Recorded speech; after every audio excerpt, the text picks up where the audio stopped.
À travers cette présentation, nous allons essayer d'aller un petit peu plus loin dans les possibilités d'un GBDR. Donc pour le moment, vous savez faire des requêtes, vous avez vu un petit peu des notions de programmation à travers les triggers et procédures stockées.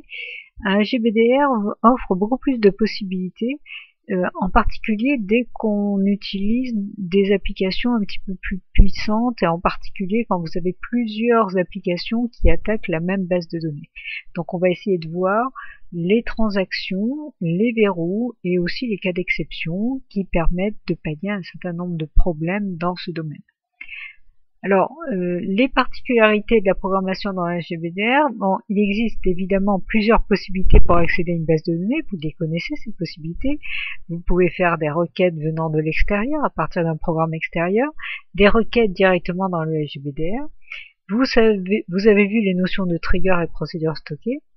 Lors de ces accès, il y a parfois des précautions à prendre. Effectivement, on peut se retrouver dans des problèmes de conflit d'accès au niveau de votre base de données.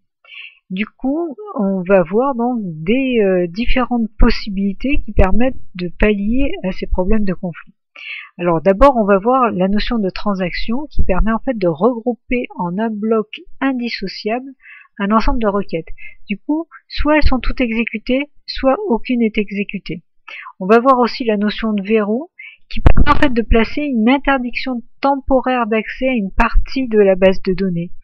Dans le cas d'accès simultané, qui pourrait aboutir à des incohérences, du coup ces verrous vont vous permettre d'éviter justement ce genre d'incohérence. Et puis on va voir le cas d'exception que vous connaissez déjà un petit peu à travers d'autres langages quand vous faites le principe, en fait c'est le principe du try catch qui permet en fait de capturer une erreur et de la gérer pour éviter l'arrêt non maîtrisé d'un programme. Alors, voyons d'abord la transaction.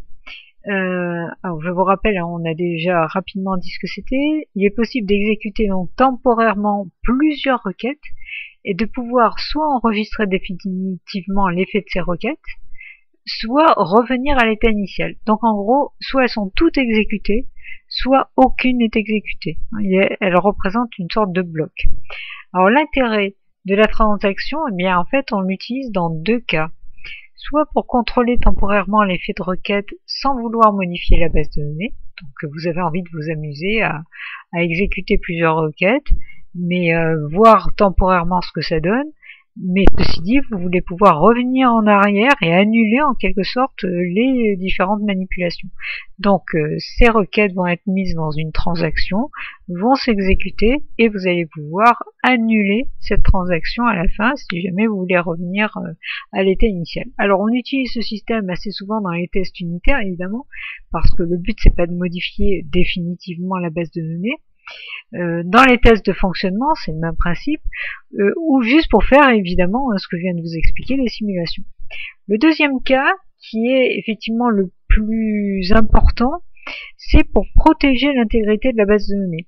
Donc on utilise par exemple lors de la mise à jour de données qui dépendent d'autres données, de façon à ce que on garde une cohérence dans votre base. Et bien sûr ça c'est le genre de choses qui peut arriver soit lors d'un problème technique, soit d'accès concurrent.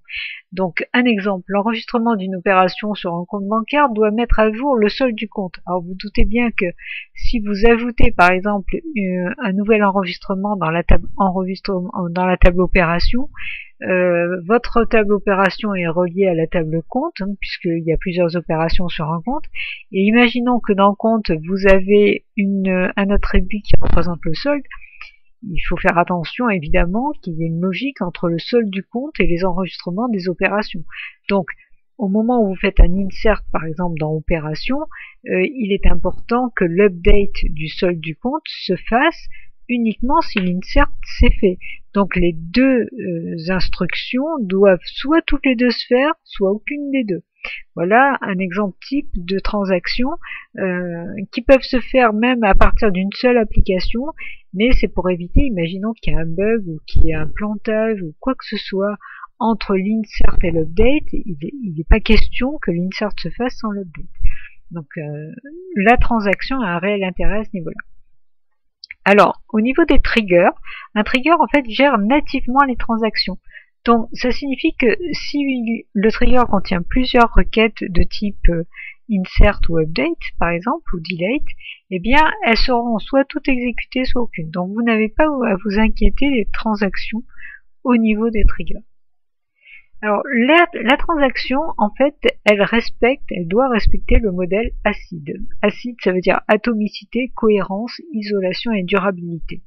Donc l'atomicité, eh ben, en fait, ça signifie quoi? C'est qu'une transaction est un assemblage d'étapes pour former une opération qu'on appelle atomique. Donc il y a la notion de tout ou rien. Donc vous avez un état cohérent au moment t-1 avant que votre transaction démarre. Ensuite, vous faites un démarrage de transaction. Donc le démarrage de transaction se fait avec un begin transaction, enfin suivant, ça c'est l'instruction SQL, donc suivant les HGBDR, vous avez parfois des nuances, mais généralement c'est begin transaction. Puis ensuite, il se passe des choses jusqu'à ce que vous arriviez à la fin de transaction. Donc votre base de données va passer par des états intermédiaires. Et puis à la fin de la transaction, vous avez trois possibilités. Soit vous validez volontairement toute la transaction avec un commit, donc au niveau de la fin, une fois que vous êtes arrivé au bout de votre transaction et que vous avez envie de valider tout ce que vous avez fait, vous faites commit, que tout ce qui a été enregistré de façon temporaire, parce que vous avez l'impression que ça a été enregistré dans la base de données, mais en réalité ça a été fait de façon temporaire, et bien tout s'exécute réellement dans la base de données. Donc la base de données passe à l'état T+1 après avoir fait toutes ces opérations. Soit vous annulez volontairement toute la transaction, vous faites l'instruction rollback, et à ce moment-là, on revient à l'état T-1 de la transaction. Vous voyez, tout s'est exécuté ou rien ne s'est exécuté. Troisième possibilité de fin de transaction, alors là ça peut arriver n'importe où au moment de l'exécution de la transaction. S'il y a une erreur dans votre transaction, dans une des instructions de votre transaction, donc une violation de contrainte par exemple, eh bien le rollback est automatiquement exécuté et on revient à l'état T-1. On ne va pas laisser qu'une partie de la transaction réalisée. Donc ça c'est la notion d'atomicité. Ensuite, il y a la notion de cohérence. Une transaction doit être cohérente, c'est-à-dire qu'elle débute sur un état cohérent de votre base, donc à l'état T-1, la transaction est cohérente, et doit donc se terminer à un nouvel état de cohérence T+1. Il n'est pas question qu'il y ait des choses qui ne soient plus logiques au fur et à mesure, enfin une fois que votre transaction est terminée. Donc il faut absolument que la transaction complète soit exécutée. On revient à la notion aussi d'atomicité. Donc si le HGBDR ne rencontre pas de problème et réussit à exécuter toutes les étapes qui composent la transaction, eh bien les mises à jour peuvent être vraiment effectuées et on arrive à l'état T+1 qui est l'état cohérent que l'on attendait en fin de transaction. Par contre, s'il y a une seule violation des règles d'intégrité référentielle rencontrées, donc par exemple vous essayez, je sais pas moi, d'insérer dans une table avec un identifiant qui existe déjà. Donc cette transaction, c'est la transaction dans son intégrité qui doit être annulée. Donc là, il y a une défaillance à un état, à un moment t plus x qui se trouve entre t-1 et t+1, et bien à ce moment-là, automatiquement on revient au début de la transaction et on annule tout ce qui a été généré. Donc on se retrouve à l'état T-1. Donc il y a une cohérence par rapport au besoin d'avoir toujours une base de données stable. Ensuite, il y a la notion d'isolation de la transaction. Alors c'est ce qu'on va développer ensuite quand on va voir les verrous. Une transaction doit être isolée des autres transactions, complètement ou partiellement isolée, pour éviter des possibles interférences. Parce que vous vous doutez bien que pendant que vous faites vos manipulations, s'il y a une autre application qui attaque la même base de données et qui s'amuse aussi à faire des inserts, des updates ou des deletes, il peut y avoir des conflits. Donc, il y a deux mécanismes qui permettent d'isoler les transactions. Le premier qu'on va développer en détail, c'est le principe de verrou, le blocage d'accès en lecture et en écriture à une partie de la base de données qui limite les possibilités des transactions concurrentes. J'ai bien dit limiter. Et là est toute la finesse. On va vraiment le développer avec la notion de verrou parce que, effectivement, Bon, quand on utilise des petites applications, ça n'a pas beaucoup d'importance, mais quand vous utilisez des grosses applications avec des milliers, voire des centaines de milliers d'accès à la base de données, imaginons par exemple l'application de réservation de billets de la SNCF, il n'est pas question que les gens attendent des heures avant d'avoir la main pour pouvoir enregistrer un billet. Donc la gestion des verrous est une gestion extrêmement complexe, extrêmement fine, qui demande beaucoup de réflexion, beaucoup de recul pour pouvoir optimiser, faire la part entre protéger, mais en même temps donner l'accès suffisant pour ne pas bloquer l'application. On va le développer quand on va voir la notion de verrou. Donc on va voir qu'il existe différents niveaux de verrous. Et puis, le plus fort des verrous, c'est ce qu'on appelle la sérialisation. Du coup, on le sépare limite du reste. Là, évidemment, on ne prend aucun risque. Les transactions concurrentes s'exécutent séquentiellement. Donc, des verrous sont placés sur toutes les ressources concernées pendant toute la transaction et sont tous libérés en fin de transaction. Donc là, évidemment, vous prenez aucun risque. Il ne peut pas y avoir de concurrence au niveau des accès. Par contre, là aussi, le problème, c'est que vous allez énormément ralentir les accès.